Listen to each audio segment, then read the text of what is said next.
Ay, ito na naman.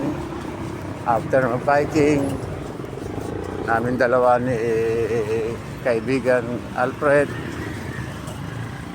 Ito, ako naman, jogging naman. Solo jogging. Kahapon, dalawa kami. Partner kami ni Alfred. Shoutout mga kaibigan. Shoutout mga makilala dyan.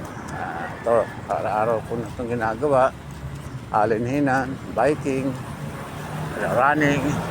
Isa, naikot ko ako sa mula dito sa may Bukandala, Kasadang Bago, Bukandala. Ikot ko ako ng Bayan Luma hanggang sa may Manggahan Edition. Ikot ulit ako dito sa may Kukuhahan.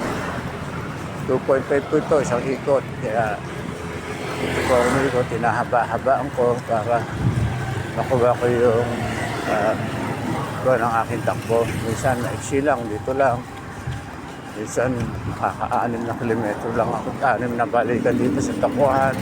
Umabot ko ito ng siguro mahigit at 13 kilometers. Kaya ko nag-6 or 7.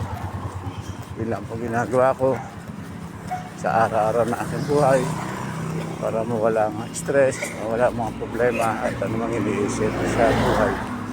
Basta nakatuon na lang ang aking buhay para sa aking mga anak at mga apo. Para yung maging maayos. Hindi lahat na matanda o may edad yung palos ko. May maganda ang kasulusugan. Minsan sila tinatamad, nagmumukmok. Kaya dapat may edad na meron kang araw-araw ay daily activity sa sarili. Kahit sa bahay, pwede. Bumili kayo sa ako ng mga sports center, sports shop, ng mga o anong pwede nyo pag-abalahan doon tulad ng extra pampusa parang biking, extra stationary biking. Pwede po yun sa atin, matatanda. Ako po meron nun, pero hindi na po ako nasisiyan, kaya minsan lang yun. Okay, walking lang. Pagka-actual po, mas maganda.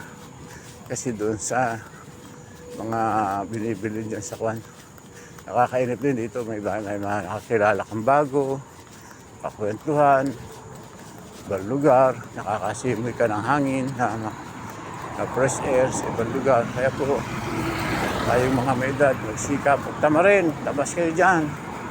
Umaga-umaga lang po ako naalis. Minsan, wala, plus 5. Hindi yung pare-parehas. Yung forme sa gising at tulog po. Shout out po. Tutuloy ko na aking pagtakbo. Good morning po sa ating lahat, mga kaibigan. Sa aking mga nakatapo. Thank you. Kapatid ko nga pala, si Gloria Juliet Martes at Guido, sa mga pamangkin ko. Thank you sa inyo lahat at sa mga kaibigan. Thank you. Bye-bye.